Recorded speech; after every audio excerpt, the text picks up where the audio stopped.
I was folding whites in the laundry room when I heard them. Frank's laugh, then hers. Amber's voice, all sweet and practiced, like honey poured over glass. We owned 5 laundromats by that point. 5. It took us 34 years to build that business, and we built it together. Every late night, every penny counted twice. Every holiday we skipped to make payroll. Frank and I had built something real. Something that was supposed to set us up, set our son Tyler up, make sure we were comfortable in our later years. I was 63 years old. I didn't think much of it at first, hearing Frank laugh with Amber in the garage. Why would I? She was going to be my daughter-in-law in 4 days. 4 days. We'd already sent out the invitations. The caterer had taken the deposit. My dress was hanging in the bedroom, pressed and ready, a pale blue number I'd found on sale at Dillard's. I set down the basket of whites and went to the kitchen window. You could see straight through to the garage from there. What I saw made me stop breathing. Frank had her pinned against the workbench. His hand was on her face, and they were kissing like 2 people who'd been wanting to do this for months.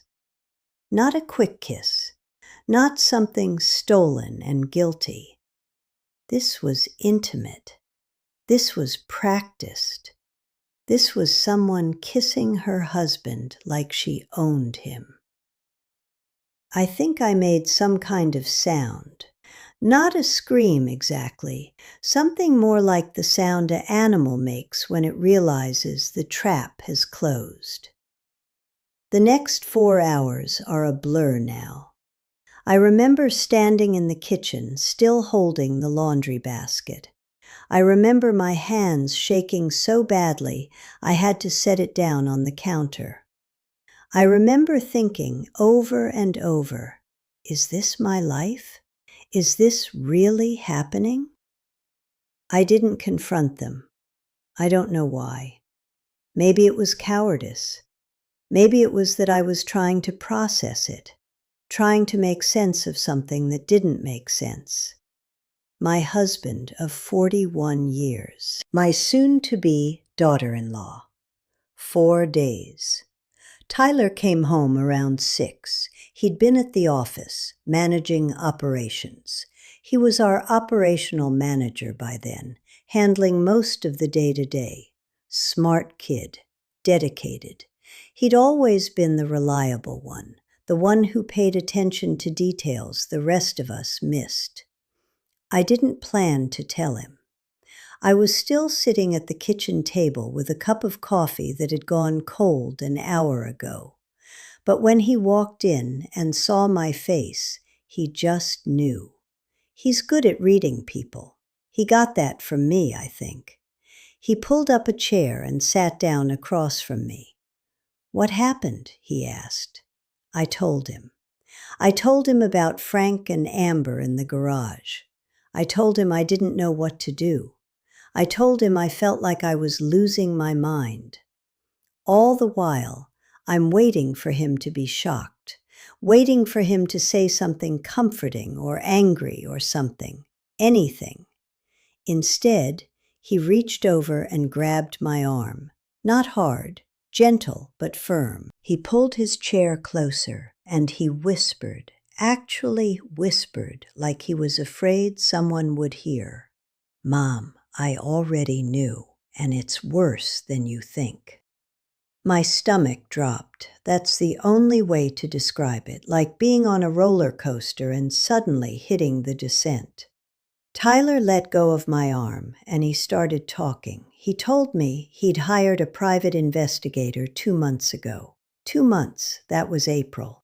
He said he'd been noticing things, strange questions Amber kept asking, weird interest in the business accounts, how much the laundromats were worth. whether we had other investments, whether Frank kept significant amounts of cash at home. He said the questions felt off to him. They had a purpose to them. So he hired someone. The PI's report came back in early May, and that's when everything changed. Amber's real name wasn't Amber, it was Jessica Pruitt. She had 2 prior victims, 2 other families in 2 different states. Same pattern every time. She'd target a man, seduce him, gain access to family finances, and drain what she could before disappearing. She was good at it, real good. But this time something went wrong. Or maybe something went right, depending on how you look at it. This time, Frank wasn't a victim. Tyler didn't say it like that at first. He said it slowly, making sure I understood each word. Frank was an active participant. Frank knew. Frank had been helping her access the business accounts. Not all of them. Tyler and I had some separation in the system, but the main operational accounts. She'd already moved $45,000 to an offshore account. They were planning to have enough within 6 months. Then they were going to disappear. Frank was going to leave me. He was going to leave behind a note, probably some lie about meeting someone and not being happy, and he was going to walk away with Jessica Pruitt, with our money, with our life. I remember Tyler asking me if I was okay. I remember thinking that was a stupid question. Of course I wasn't okay. My husband of 41 years had betrayed me. My son was telling me that the betrayal was coordinated, planned, purposeful.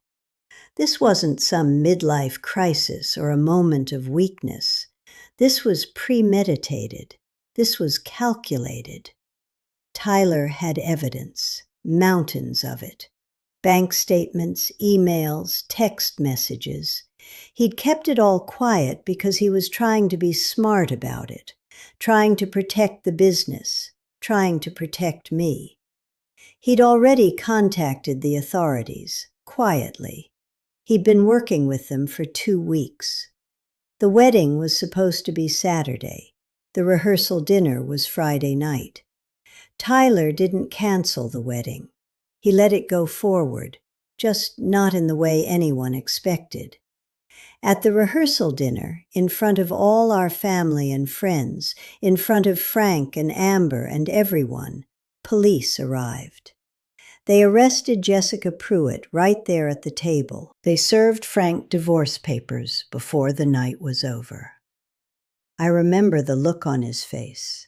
For the first time in all of this, I could see real emotion on my husband's face. Not love, not passion, fear. Finally, after 41 years, he was afraid. I kept the laundromats, every single one. The lawyers made sure of that. The business that Frank and I had built together, the business he'd been planning to rob me blind for, stayed in my hands. Tyler stepped in to manage them full-time. He was the one who'd kept his head. He was the one who'd protected what mattered. He was the one who'd been paying attention when everyone else was distracted by Amber's charm and her practiced smiles. I'm 63 years old now. I'd like to tell you that I'm stronger for it, that I've learned some great life lesson about love and betrayal. The truth is more complicated.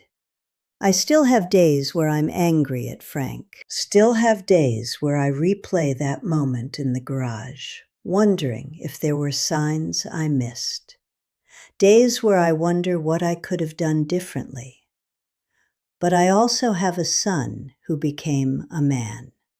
Not because life handed him easy circumstances, because when it mattered, when his family was in danger, he paid attention. He did the hard thing. He protected what was his and what was mine. Frank's out there somewhere. I don't know where. I don't really want to know. But I know this. He never got the man his son is. He never figured out that real power doesn't come from stealing. It comes from showing up, from paying attention, from doing the hard thing when it matters. That's what Tyler did. And that's more than his father ever knew how to be.